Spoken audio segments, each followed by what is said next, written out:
నమస్తే, welcome to dot news. నేను అనుష. జనసేన అధినేత పవన్ కళ్యాణ్ డైలమాలో ఉన్నారు. ఎన్నికల నగారా మోగింది. 3 పార్టీల మధ్య పొత్తు కుదిరింది.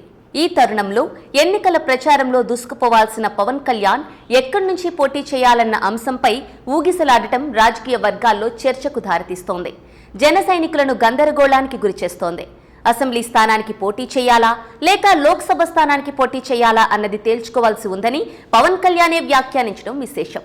ఏపీలో విపక్ష కూటమి ఏర్పాటు కావడంలో కీలక పాత్ర పోషించిన పవన్ కళ్యాణ్ తాను ఎక్కడి నుంచి పోటీ చేయాలన్న విషయంలో మాత్రం తర్జన భర్జనలు పడుతున్నారు. ఏపీలో విపక్ష కూటమి ఏర్పాటులో అత్యంత కీలక పాత్ర పోషించారు పవన్ కళ్యాణ్. తెలుగుదేశం పార్టీతో ముందుగా పొత్తు పెట్టుకున్నారు పవన్. ఆ తర్వాత బీజేపీని తమ కూటమితో కలపడానికి చాలా కష్టపడ్డారు.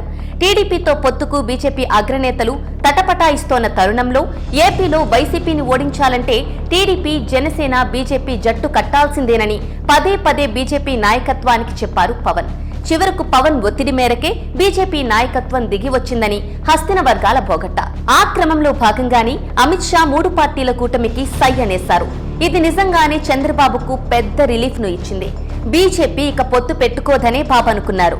అందుకే పొత్తు తేలక ముందే 94 మంది అభ్యర్థులతో తమ మొదటి జాబితా విడుదల చేసేశారు కూడా. బీజేపీ పొత్తుకు గ్రీన్ సిగ్నల్ ఇవ్వడంతో బీజేపీ, జనసేనలకు 31 అసెంబ్లీ, 8 లోక్సభ స్థానాలు ఇవ్వడానికి చంద్రబాబు నిర్ణయించారు.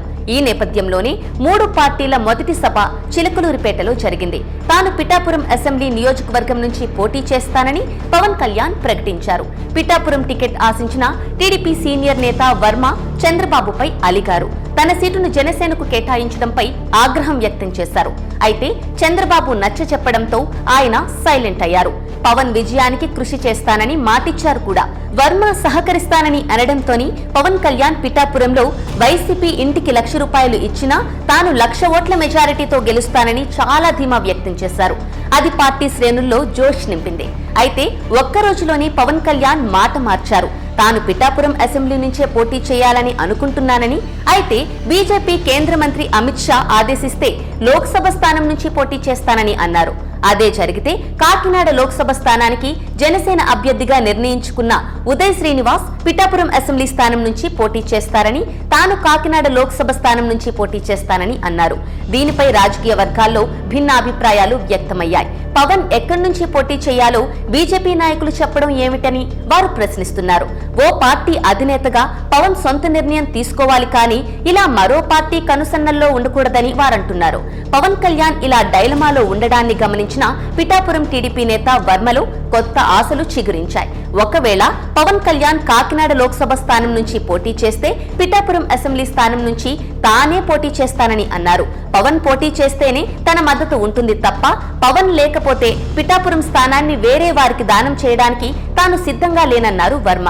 అసలు పవన్ లోక్సభ స్థానం నుంచి పోటీ చేస్తానని ఎందుకు అనుకుంటున్నారని రాజకీయ వర్గాల్లో గుసగుసలు వినపడుతున్నాయి. పిఠాపురం నియోజకవర్గంలో గెలిచే అవకాశాలు లేవని పవన్ కళ్యాణ్ అనుమానిస్తున్నారా అన్న ప్రశ్నలు వినపడుతున్నాయి. జనసేన వర్గాల వాదన మరోలా ఉంది.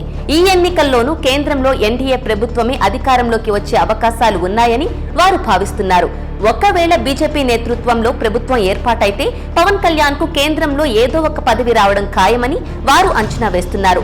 పవన్ లోక్సభ స్థానానికి పోటీ చేసి గెలిస్తే మోదీ మంత్రివర్గంలో చోటు దక్కినా ఆశ్చర్యపోవాల్సిన అవసరం లేదంటున్నారు. తన అన్న చిరంజీవి కాంగ్రెస్ సారథ్యంలోని యూపీఏలో కేంద్ర మంత్రి అయ్యారు.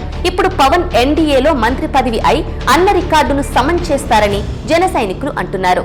అయితే అమిత్ షా చెబితేనే తాను పోటీ చేస్తానని పవన్ అనడం గమనార్హం. అసలు పవన్ ఈ ఎన్నికల్లో పోటీ చేయకపోయినా ఆశ్చర్యం లేదంటున్నారు రాజకీయ పండితులు. పిఠాపురంలో గెలిచే అవకాశాలు లేవని తేలడంతోనే అసెంబ్లీ స్థానానికి బదులు లోక్సభ స్థానంలో పోటీ చేస్తానని పవన్ అంటున్నారని వారంటున్నారు. ఒకవేళ అక్కడ కూడా గెలుపు అవకాశాలు లేకపోతే నాకు పదవులు ముఖ్యం కాదు, నా సీటు కూడా వేరే వారికి త్యాగం చేస్తాను అని త్యాగరాజు డైలాగ్ కొట్టి ఎన్నికల బరి నుంచి తప్పుకోవచ్చునని వారు ఊహిస్తున్నారు. Please subscribe dot news.